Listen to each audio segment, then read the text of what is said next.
नरेंद्र मोदी ने वाराणसी में एक बार फिर अपना दमखम दिखाया है।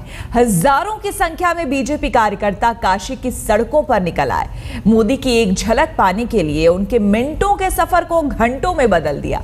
मोदी तय कार्यक्रम से देर के साथ बीजेपी दफ्तर पहुंचे। मोदी बीजेपी दफ्तर में सिर्फ 20 मिनट ही रुके। हालांकि इन 20 मिनटों में ही पार्टी कार्यकर्ताओं को जीत का मंत्र दे दिया। मोदी ने कहा कि हर बूथ पर जीत जरूरी है। अगर बूथ जीत गए तो समझो चुनाव जीत गए।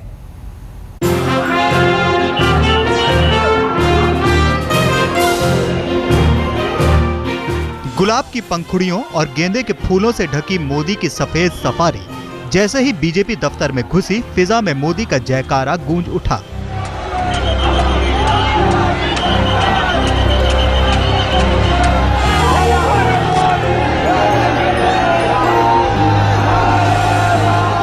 मोदी अपने रथ से बाहर निकले, बायां हाथ भीड़ की तरफ उठाया।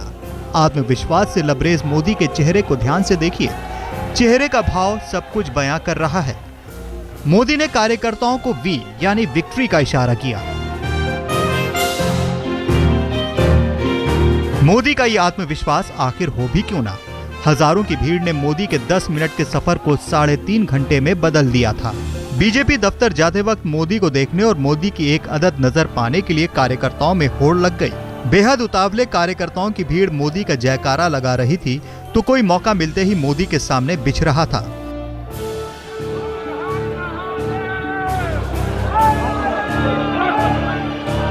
वाराणसी के सिगरा स्थित बीजेपी दफ्तर में मोदी का काफिला सिर्फ 20 मिनट रुका।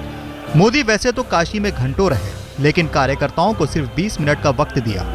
दफ्तर के बाहर ही मीडिया के कैमरे को रोक दिया गया। पार्टी के प्रमुख नेताओं के साथ साथ चुनिंदा कार्यकर्ताओं को मोदी से मिलने का मौका मिला। नरेंद्र भाई यहाँ हमारे भारतीय जनता पार्टी के कार्यालय में यहाँ के जनप्रतिनिधियों को, पदाधिकारियों को, कार्यकर्ताओं को मिलने के लिए आए थे।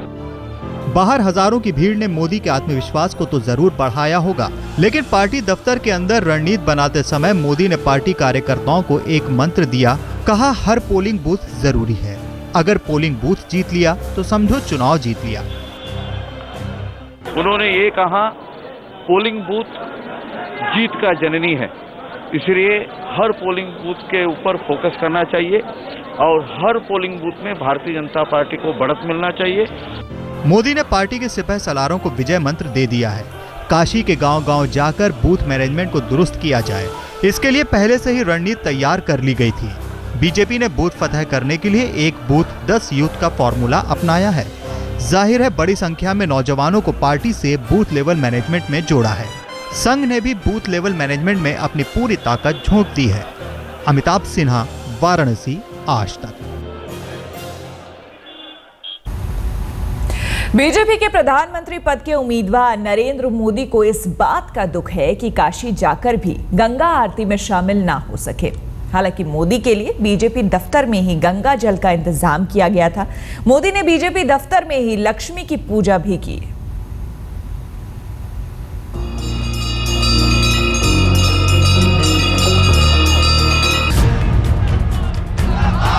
बीजेपी के प्रधानमंत्री पद के उम्मीदवार नरेंद्र मोदी गंगा को नमन न कर सके। उस गंगा के दर्शन से खुद को रोक लिया जिसके बुलाने पर वो काशी की धरती आने का दावा कर रहे थे। मोदी काशी पहुंचकर भी गंगा के घाट तक नहीं गए। हालांकि बीजेपी दफ्तर के अंदर गंगा को मोदी के लिए लाया गया। मोदी ने यहीं गंगा जल से खुद को पवित्र किया और लक्ष्मी की पूजा की। बेनियाबाग में मोदी की रैली की इजाजत नहीं मिलने से बौखलाई बीजेपी ने विरोध का बिगुल फूंक दिया था। प्रशासन ने बीजेपी की एक मांग नहीं मानी तो बदले में पार्टी ने अपनी चारों मांगों को छोड़ दिया। पार्टी की रणनीति की शुरुआत नरेंद्र मोदी के ट्वीट से हुई।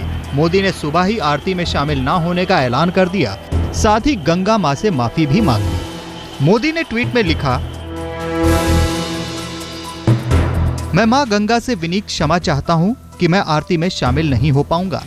काश ये लोग समझते कि मां का प्यार राजनीति से ऊपर होता है। ट्वीट पर गंगा से क्षमा मांगने के कुछ घंटे बाद मोदी ने वाराणसी के रोहनिया में एक बार फिर गंगा को याद किया। मोदी ने कहा कि 125 करोड़ देशवासियों की हजारों साल पुरानी आस्था का केंद्र गंगा है। ये गंगा कैसे मैली हो सकती है? मौका मिला तो इस तस्वीर को बदल कर रख दूंगा। साबरमती को हमने कैसे बदल दिया है, हमने आपको दिखाया गंगा भी बदल सकते हैं। मोदी के प्रस्तावक बनने से बिस्मिल्ला खान के परिवार ने भले ही इनकार कर दिया था, लेकिन मोदी गंगा जमनी तहजीब के पैरोकार उस्ताद को याद करना ना भूले। कहा, बिस्मिल्ला खान ने कहा था कि मैं गंगा को छोड़कर कहीं नहीं जाऊंगा। मोदी ने गंगा के साथ साथ इलाके के बुनकरों की भी तकदीर बदलने का भरोसा दिया है। कहा, 1 साल के अंदर उद्योग को चमका दूंगा। साफ है, मोदी के इरादे काशी की तस्वीर को बदलने का दावा कर रहे हैं। 12 मई को काशी वोट करेगी। हालांकि बीजेपी के बड़े चेहरे हजारों की भीड़ की तरफ इशारा करते हुए कहते हैं कि काशी के दिल में सिर्फ नमो है। अमिताभ सिन्हा, वाराणसी, आज तक।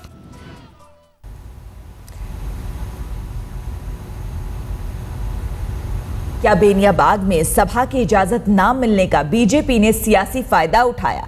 महज 20 मिनट रहने के लिए आखिर मोदी बीजेपी दफ्तर क्यों गए? साफ है, बीजेपी दरअसल शक्ति प्रदर्शन करना चाहती थी। अपने समर्थकों को वोटिंग से ठीक पहले एकजुट करना चाहती थी ताकि उनके जोश में कोई कमी न रह जाए।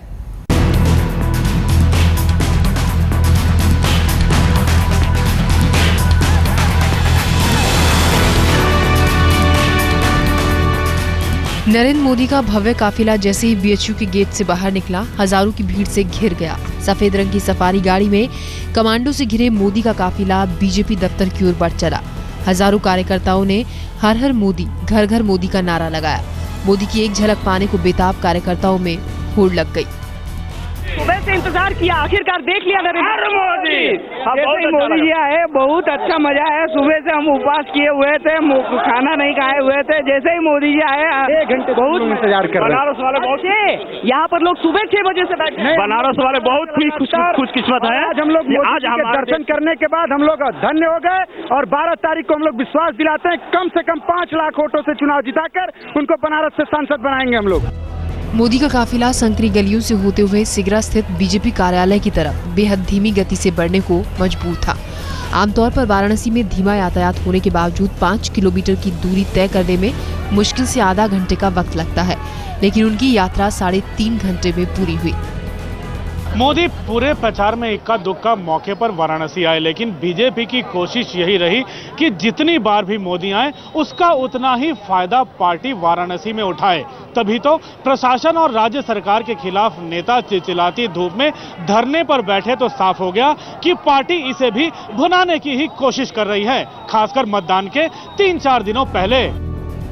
वैसे तो बीजेपी से रोड शो मारने से इनकार कर रही है। पार्टी के मुताबिक ये मोदी का रोड शो नहीं था, बल्कि मोदी वाराणसी में चुनाव से ठीक पहले कार्यकर्ताओं से मिलने के लिए आए थे। जिस दिन से माननीय नरेंद्र भाई मोदी यहाँ बनारस में अपना नामांकन पत्र भरा है, यहाँ के आम जनता को लग चुकी है, यानी वो एक प्रधानमंत्री के लिए वोट डालने। 210 मिनट की इस बिसात को पार्टी भले ही शक्ति प्रदर्शन मानने से इनकार कर रही हो, लेकिन सवाल उठता है कि हजारों की संख्या में पार्टी कार्यकर्ताओं की भीड़ क्यों जुटाई गई? आखिर इसकी जरूरत क्या थी? दरअसल वाराणसी में बेनियाबाग में जनसभा करने की अनुमति न मिलने के बाद पार्टी ने तय किया कि वो इस मौके को खाली हाथ नहीं जाने देगी। बीजेपी ने मांगों की खारिज होने का सारा ठीकरा वाराणसी के डीएम पर फोड़ दिया। बीजेपी के मुताबिक डीएम समाजवादी पार्टी के दबाव में काम कर रहे हैं। पार्टी ने अपनी मांग के खारिज हो जाने के बाद तय किया कि वो धरने पर बैठेगी। पार्टी ने अपने धरने का लक्ष्य भी तय कर दिया। चुनाव आयोग से मांग की गई कि वाराणसी के डीएम को तुरंत चुनाव कार्य से हटाया जाए। इलेक्शन कमीशन आरओ को कंट्रोल नहीं कर पा रहा है और आरओ राजनीतिक इरादों से लिप्त होकर इलेक्शन को एक तरफा कार्रवाई कर रहा है। इलेक्शन कमीशन का नुमाइंदा जो है रिटर्निंग ऑफिसर, वो समाजवादी पार्टी के इशारे पे चल रहा है। बीजेपी के सीनियर नेता अरुण जेटली और मोदी के करीबी अमित शाह गुरुवार सुबह 11 बजे धरने पर बैठे और करीब 3 बजे तक डटे रहे। दरअसल गुरुवार को मोदी का शक्ति प्रदर्शन एक सोची समझी रणनीति का हिस्सा थी। वाराणसी में जबरदस्त घिरी बीजेपी अपने कार्यकर्ताओं में मोदी की मौजूदगी से जोश भरना चाहती थी। जानकारों के मुताबिक बीजेपी के इस शक्ति प्रदर्शन से वोटों का ध्रुवीकरण भी होगा। हालांकि बीजेपी के प्रधानमंत्री पद के उम्मीदवार नरेंद्र मोदी विकास की राजनीति करने का दावा कर रहे हैं, काशी को बदलने का दावा कर रहे हैं। मोदी के पक्ष में उमड़ी ये भीड़ भी शायद मोदी से विकास ही चाहती है। अमिताभ सिन्हा के साथ ब्यूरो रिपोर्ट, वाराणसी, आज तक।